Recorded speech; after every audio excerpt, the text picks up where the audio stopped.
अस्सलाम वालेकुम नाजरीन, और साफ डिजिटल के साथ मैं हूँ आपकी मेज़बान रुकैया नईम। नाजरीन, तब्दीली सरकार ने आवाम को बारात ले जाने के लिए रस्म व रवाज भी बदलने पर मजबूर कर दिया। महंगाई से तंग दूल्हा मोटरसाइकिल पर ही दुल्हन लेने पहुँच गया।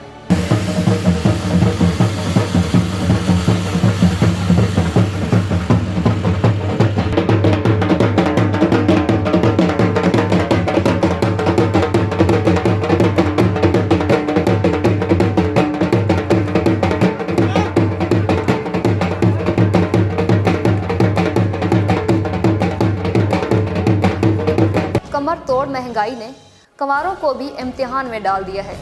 पहले तो दुल्हन के लिए जेवरात खरीदना भी मुश्किल था, लेकिन अब बारात ले जाना भी मुश्किल हो गया है। पाकपतन के मोहल्ला शाहिद नगर का दूल्हा शाहजेब शाह बढ़ती महंगाई की वजह से एहतजाजन दुल्हन लेने के लिए गाड़ी की बजाय मोटरसाइकिल पर शादी हाल पहुँच गया। दूल्हा शाहजेब का कहना है कि पाकिस्तान में महंगाई बहुत हो चुकी है। गाड़ी वाले 10,000 रुपये मांगते थे तो मोटरसाइकिल में 200 रुपये का पेट्रोल डलवाकर दुल्हन लेने के लिए पहुंच गया। जी अस्सलाम वालेकुम। जी बिल्कुल सही कहा आपने कि आजकल इस महंगाई के दौर में शादी करना किसी भी गरीब इंसान के लिए बहुत मुश्किल हो गया हुआ है। जैसे हमारे साथ भी सेम ऐसा ही वाक़या पेश आया। हम गए और जाके रेंट पे कार के लिए, लेकिन वहाँ पर इतना रेट बढ़ गया हुआ था गाड़ियों का कि हम कुछ भी वहाँ से नहीं ले सके।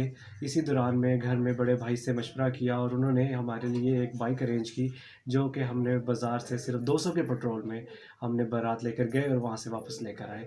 और अल्हम्दुलिल्लाह जहाँ-जहाँ से गुज़रे लोग बहुत खुश हुए, बाराती बहुत खुश हुए और बहुत इस्तकबाल हमारा जो था वो बहुत अच्छे तरीके से उन्होंने किया। और वह हम बारात लेकर गए और वहाँ से वापस आए और बहुत अच्छे से हो गया। मोटरसाइकिल पर दूल्हे का शादी हाल पहुंचने पर बैंड बाजों से पुरतकबाल इस्तकबाल, बाराती खुशी से निहाल। हुकूमत तो महंगाई कम करती नहीं।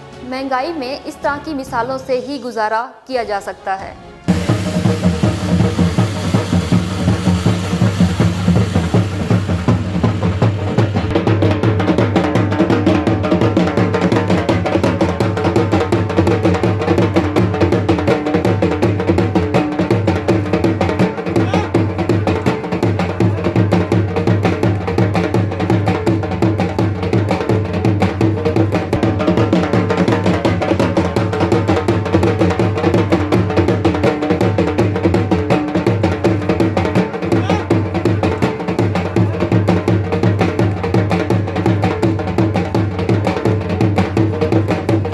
नाज़रीन, पहले शादी को यादगार बनाने के लिए तरह तरह के एहतमाम किए जाते थे, लेकिन अब तब्दीली सरकार ने आवाम को फ्री में ही मौका फराहम कर दिया है कि अपनी शादी को यादगार बनाएं। दुल्हन को पैदल लेके आएं या मोटरसाइकिल पर या साइकिल पर, क्योंकि महंगाई के इस दौर में गाड़ियों का खर्च बर्दाश्त करना गरीब के बस की बात नहीं है। और साफ डिजिटल से फिल वक्त इतना ही। अपनी मेज़बान रुकैया नईम को इजाज़त दें। अल्लाह हाफिज़।